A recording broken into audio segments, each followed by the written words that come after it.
Since my appointment as Health Minister, I've spent time where it matters most, on the front line, listening to the people our health system is here to serve. I want to say a huge thank you to everyone who's given me the time and opportunity to be able to speak to them and hear from them, and thank everyone who's come here today as well, and the opportunity to engage with you all as well. Thank you very much. Let me tell you about just a few stories I've heard. There are many positive stories of people receiving exceptional health care across New Zealand. I recently met a Tauranga woman who shared with me her gratitude that her chemotherapy drug is now funded because of the government's record investment in new cancer drugs. I met a young person in distress whose family wasn't sure what to do, being helped by compassionate youth mental health services to work through how to cope. I met a security guard who said he went to an emergency department and was seen and discharged in only 2.5 hours. Fantastic service in one of our hospitals. But I've also heard some of the more challenging situations. An elderly man who requires hip and knee surgery and has been living in pain while he waits for his operation. A cancer survivor who's overdue for their colonoscopy. A person who's worried about a friend that has been waiting for surgery for over 15 months, only to find out it's been recently cancelled. The failure of our health system doesn't stop at waiting lists. I've heard of a grandmother sent home after waiting for hours in ED, only to return shortly after having had a stroke. A grandfather lying in a hospital ward for days, sick and in pain, not knowing when or if a doctor would come to see him and tell him what's wrong. And I've heard far too many stories over the past 5 weeks of people who are alive today, not because the system necessarily worked as it should, because their wives, husbands, daughters and sons had to make lots of noise until someone paid attention. That's not a health system that works. And if you ask the doctors, the nurses, the midwives, the other health professionals who keep the system running, they'll tell you the same thing. They're just as frustrated because they got into this job to care for people and to provide world-class healthcare for New Zealanders. But the system is too often failing their patients and them too. Somewhere along the way, our health system became desensitised to patients. There's often too much focus on what the unions, the colleges or professional lobby groups say, and not enough focus on what the patient says.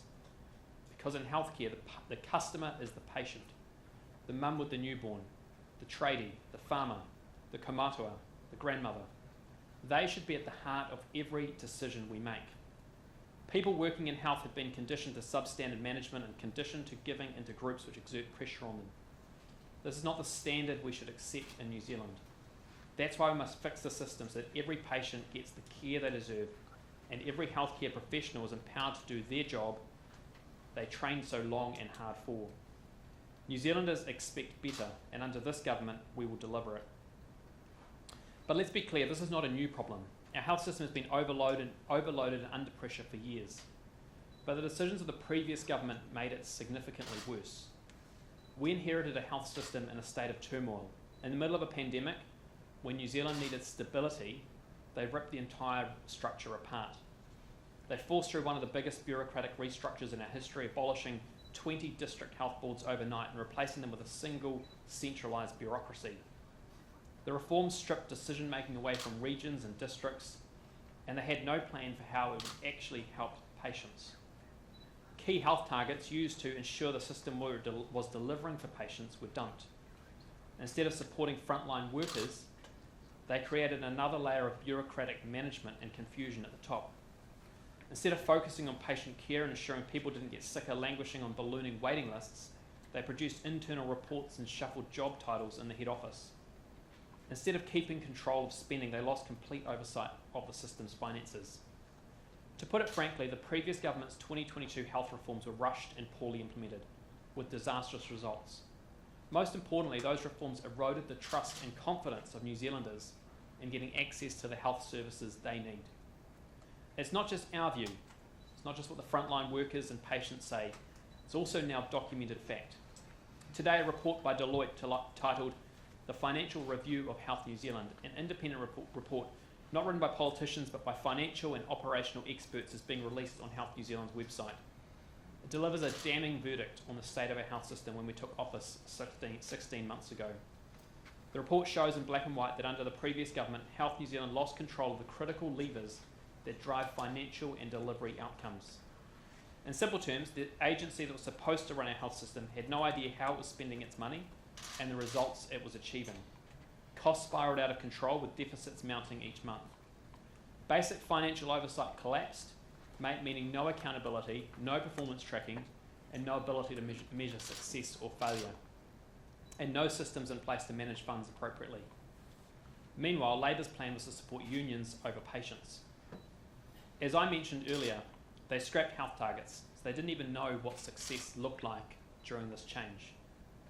The result, elective surgeries plummeted. In 2017, 1,037 people were waiting over 4 months for elective treatment. By the time Labour left office, that number had grown to 27,497. That's an increase of over 2,551%. Emergency department wait times blew out. When National left office, almost 90% of patients were seen within six hours. By 2023, that dropped below 70%. Childhood immunisation rates collapsed. In 2017, 92.4% of children were fully immunised at 24 months. By 2023, that number had dropped to 83%. And primary health care was ignored. More people than ever couldn't see a healthcare professional when they needed one. This isn't a system under significant pressure, and a system which was a system under significant pressure, and a system which was recklessly mismanaged under the past government, thrown into turmoil at the worst possible time, and left to drift without accountability. But that changes today. There is always a need for more investment in health, but more money isn't the only solution. Our government has invested a record funding boost of $16.68 billion over 3 years in health to help the sector plan for the future, and that includes funding expected growth. The funding boost provided by this government is enabling Health New Zealand to retain capacity at the front line and deliver more services to New Zealanders. There are now more frontline staff, including more nurses than ever before, and more medical staff, allied and scientific staff, and care and support staff. Since it was set up, Health New Zealand's frontline staff grew by almost 6,500 people, alongside achieving back office efficiencies. Remuneration for health workforces has also increased. Since 2014, average salaries for nurses and midwives have increased by almost 70%, while average salaries for teachers and police have only increased by between 35 and 40% over the same period. The average salary of a registered nurse, including senior nurses, is currently around $125,000, including overtime and allowances, which aligns with nurses in New South Wales, a state of Australia 30% richer than New Zealand. Yet we're not seeing the results we've invested in. Productivity is declining and has not kept pace with historic levels of funding and workforce growth.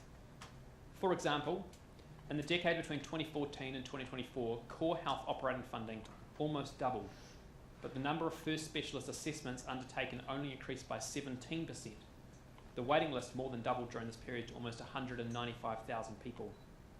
And as at August last year, over 40% of adults needing to see a GP couldn't get a consultation within a week of when they needed to see one. Every single dollar must deliver better outcomes for patients. More money going in must mean more results coming out. But under Labour, we saw more money and worse outcomes, longer wait lists, and declining service levels, which is simply unacceptable. Since being in office, this government has been taking action, and we are getting results. We've reinstated health targets because what gets measured gets done. We're doing more operations. Last year, the health system carried out over 144,000 elective procedures, 10,000 more than the previous 12 months. We're moving resources back to the front line, cutting wasteful bureaucracy. The health workforce is being paid more. We're investing in health infrastructure, building new hospitals, upgrading existing ones, and modernising equipment. There are currently 66 ministerially approved health infrastructure projects worth a cumulative $6.3 billion in the pipeline. And we've begun stabilising the system, although there is still a long way to go. But let me be clear, this is just the beginning. My 5 key priorities as Minister. Healthcare is a top priority for everyone in New Zealand. I see it every day as an electorate MP, a father of 3 young children, and as Health Minister travelling the country. Yes, there will always be a need for more money in healthcare, and as Minister I'll fight every single day to invest more and deliver more for you. I'm proud of the investment this government has made in putting more into health. However, I will also be holding the system to account to deliver more for the funding that is being invested. Investing in primary care and funding additional operations are at the heart of my 5 clear priorities as Health Minister. These priorities are: first, stabilising Health New Zealand's governance and accountability, allowing it to focus on delivering the basics. Second, reducing emergency department wait times. Third, delivering a boost in elective surgery volumes to get on top of the backlog and reducing wait lists. 4, fixing primary care to ensure easier access. And 5, providing clarity on the health infrastructure investment pipeline. First, focusing Health New Zealand on delivering the basics. My first priority is getting the basics right. It follows years of worsening results being the only thing being delivered. We're going to turn this around by focusing on delivery and achieving targets. Our health targets matter because they demonstrate performance, but it's not enough to just have them on paper. We must deliver real results. Over the last few years, the previous government's decision to restructure in the middle of the pandemic and to remove these targets led us to where we are now. Too many people waiting on critical assessments and treatments. Health New Zealand must run a health system, not a bureaucracy. Instead of focusing on patients, it has got lost in processes. There must be no more excuses. We measure success in one way: better outcomes for patients. Health New Zealand has struggled to come together as a cohesive team that supports the organisation to deliver for patients. Senior leadership team members have only just begun weekly in-person meetings and have continued to operate from different offices despite the majority living in Auckland and the organisation being 2.5 years old. This has meant that organisation, at its most basic level, has failed to create a cohesive team to lead the organisation forward. Today I'm outlining my expectations for Health New Zealand to deliver a nationally planned and consistent but locally delivered health system. I expect core services, infrastructure, data, digital, HR, comms will sit at head office with national executive leadership, focused on national programs, shared services, overall governance and planning and empowering districts. I've directed the Commissioner to accelerate the shift to local decision making and service delivery and set a requirement for local delivery plans to be developed, and I expect this to be done by July. This will enable local leaders to plan effectively, be clear about what their budgets are, allocate resources to where it's most needed, and deliver better outcomes for their communities. Because ultimately, all healthcare is local. I expect there to be a strong regional coordination to support local delivery, with singular lines of accountability flowing from the national executive level through to the front line. Under Labour, financial controls vanished, clinical input was lost, and local districts were disempowered. We are restoring that. Today, I've also issued a new letter of expectation, and Health New Zealand has released its delivery plan to reflect this. I will also be bringing back a board for Health New Zealand. Now that the plan is set, it's time to begin the process of transitioning to traditional governance. In the coming weeks, nominations will open for the new board, and if you have a passion for healthcare and a demonstrated track record of delivery, we need you. I'd like to take the opportunity to thank the Commissioners for their work to date and look forward to continuing to work with them as they deliver on their plan and as we transition to a board. My second priority is ensuring timely access to GPs. New Zealand has a shortage of family doctors who play an important role in helping Kiwis to stay well and out of emergency departments. But last year, a third of GP practices had their books closed, forcing people to emergency departments. And if you can't book in to see your GP or nurse when you need one, you end up in an ED when you shouldn't have to. No one should wait weeks to see a GP, and we're set on fixing that. Historically, more funding has been invested in more costly hospital and specialist services at the expense of primary and community care. Over the past 5 years, hospital funding has increased at a higher rate than primary and community funding. Hospital funding went up by almost 53%, while primary and community funding increased by 41%. This means we're missing opportunities for earlier and less costly interventions. We must shift the dial back towards primary care, both to improve access for New Zealanders and because it is the fiscally responsible thing to do. We've already made a number of important announcements this week about how we'll improve access to primary care, including first, making it easier for New Zealanders to see a doctor. We're providing up to 100 clinical placements for overseas trained doctors to work in primary care. This will support their transition into GP practices that need them most. We're also ramping up the number of trainee GPs To give Kiwis better access to healthcare in their communities, we're introducing a funded primary care pathway to registration for up to 50 New Zealand trained graduate doctors each year from 2026. We're training more new doctors, and during the term of this government, medical school placements have increased by 100 places each year. We're investing to increase the number of nurses in primary care. This includes supporting GP practices and other providers outside hospitals that hire up to 400 graduate nurses a year from this year.